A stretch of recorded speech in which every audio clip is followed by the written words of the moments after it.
You ever think you created a video and you ramble on for 10 minutes and then you realize that you forgot to hit record? I just did that. So I don't know if I'm going to be able to recreate the same content that I said the first time, but let's try. So a few weeks ago, you guys saw that I lost Spanky, my Blade pastel clown.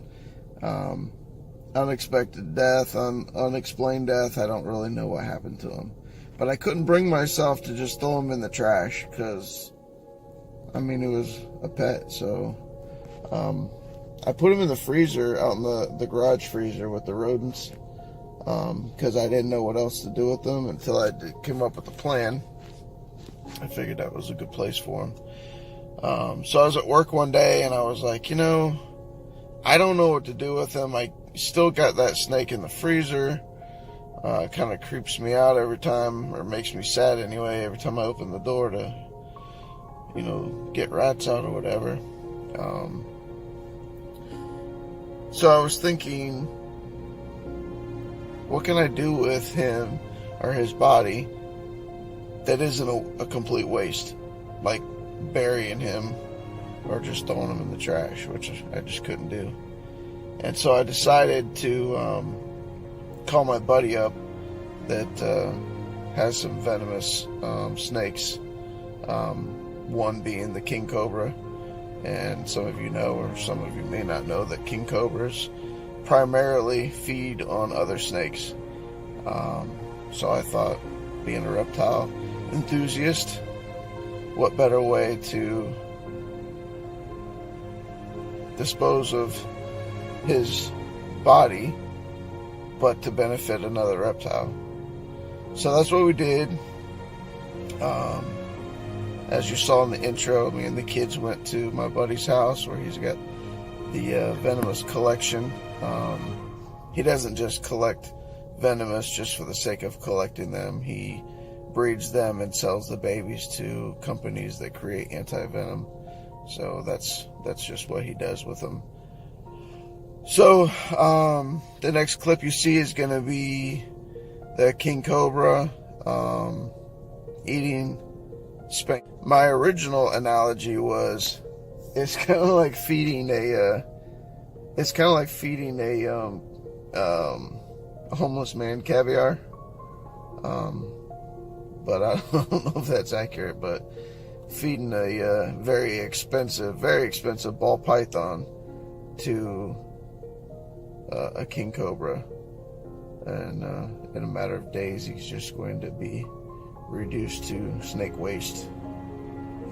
But anyway,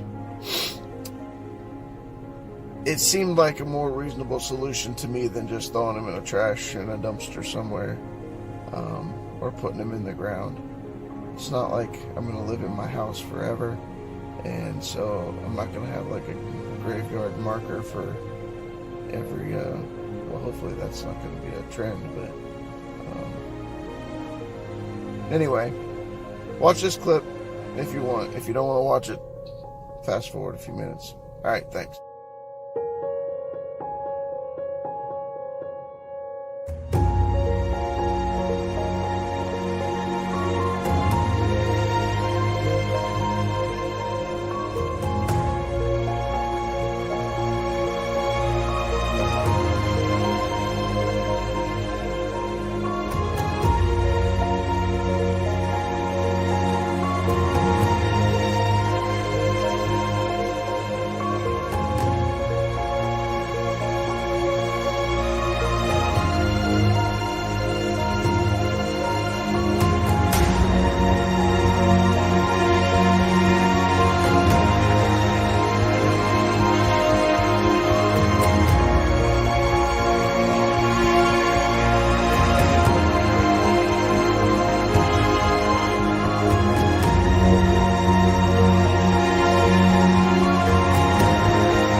Hey, so Tyler's Tegu appears to be backed up, constipated.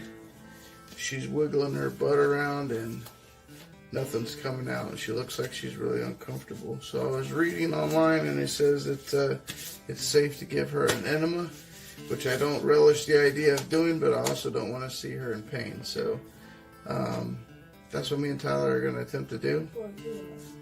Tyler's going to hold her. I'm going to do the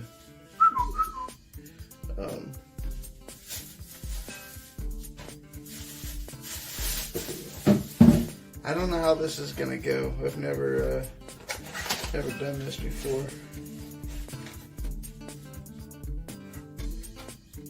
Poor lizard.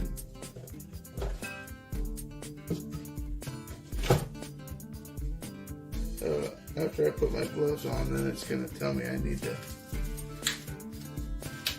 peel that.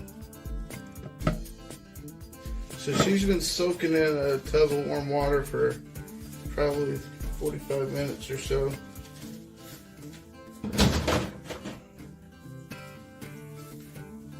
That did not do the trick, although it looked like it was starting to help her because she started wiggling even more in there.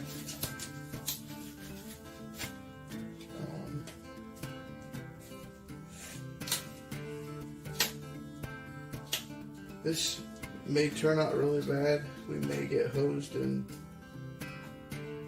Tegu crap, in which case we may really surely upload it. So I'm going to put a little bit of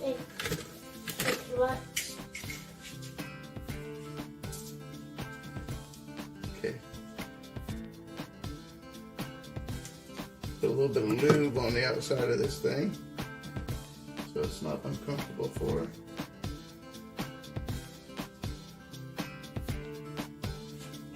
Oh my goodness.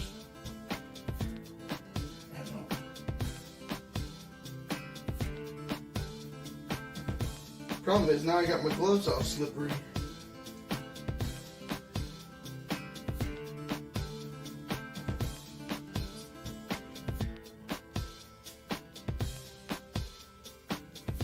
Hold on, girl. Hold on. Hang on to her. I got it in there.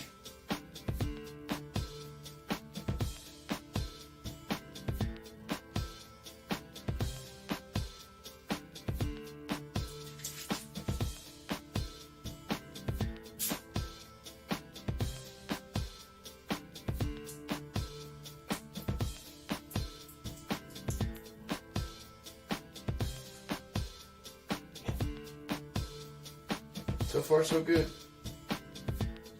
No, it's good. It's not bad. Well, she's not biting. Yeah. But I also put her in a position where she can't really bite in the best position, so.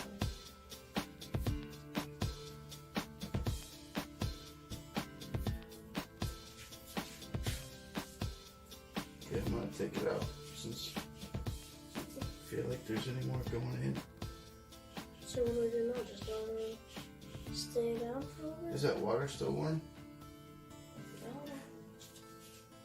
You hear the way she breathes? She's breathing? Maybe that's just normal. So that's what she was doing before the enema. Just making the spots look really good. Just wiggling back and forth and nothing would come out, so maybe something worked. I heard something. Maybe it just heard. I thought I heard it pop. I should probably get something out.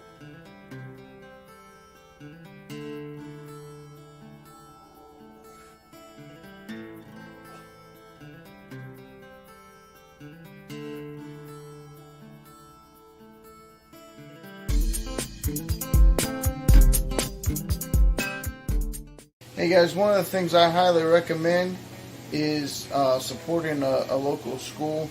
If you've got a middle school or a high school in your area that has a fab lab or some sort of, well, ours is called Fab Lab. I don't know if any other school is called anything else, but my son goes to a middle school, and he didn't take the Fab Lab, but when I was taking a tour of the school, I met the teacher, and I just happened to ask him if he does outside work, and he's like, yeah, they encourage it. It helps the students learn something different and unique, and all they charge you for is the materials. You don't get charged any labor. So let me show you what I had done. Get started. Mm-hmm. So I really liked the font that Brian Barczyk had put on his cages at the Reptarium. So I just took a picture of it and took it to the teacher at Fab Lab, or emailed it to him, and him and his students recreated it. And so I got all these cool sticker names made for all my tubs, instead of putting them on there with dry erase markers that constantly are getting rubbed off. So now it just looks a lot more professional, and every one of these snakes only cost me, I think, $30 for all 31 names, which I know darn well if I was to have this done at a sticker printing shop, would have been way more than that. They even did the eroded look for me.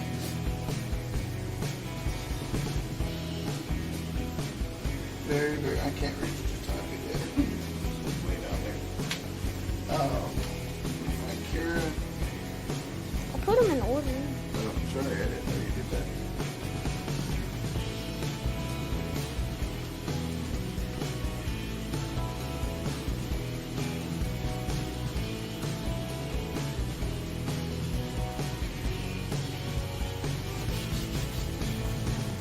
So anyway, I highly recommend it because not only is it an inexpensive way to add a professional look to your tanks, but it helps support your local schools, teaches the students some things, something that maybe they wouldn't have learned otherwise.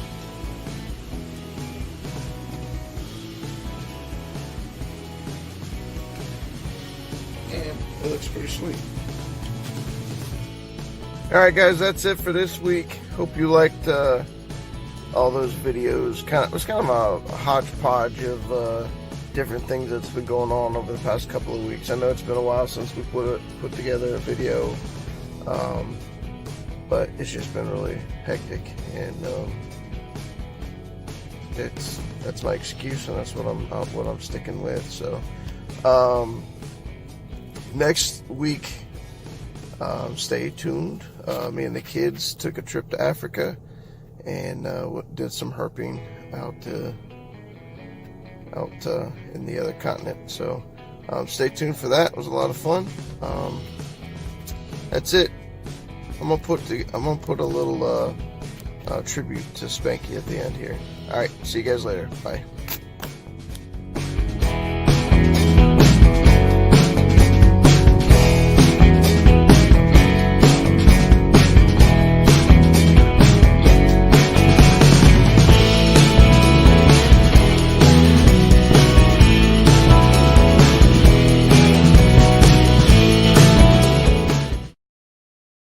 Now here's something we hope you'll really like.